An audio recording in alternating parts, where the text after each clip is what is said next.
দোস্ত, দুধ কেমন রে? ওমা, তুই দুধ চিনিস না? কেমনে চেনবো? আমি তো জন্ম থেকেই অন্ধ, কোনোদিন দেখি নাই। তুই দেখছো? আমি দেখেছি। আমি তো 7 বছর বয়সে অন্ধ হয়েছি। আমি তো এর আগে কত দুধ খাইছি। বাড়িতে ইচ্ছা মতো দুধ খাইছি। হ্যাঁ, দুধ কেরাম রে? সাদা। আধা কেমন? সাদা একটা রং। কেরাম কেরাম রং?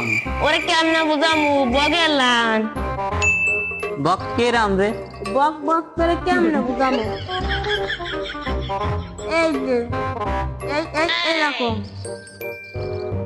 ও, দুধ এরাকো? না খাইয়ে ভালো করছি। কে? দুধ যদি এরাম হয় তো গলা আটকে মারা যেতাম। না খেয়ে ভালো করছি। চল বন্ধু, বাড়ি চল।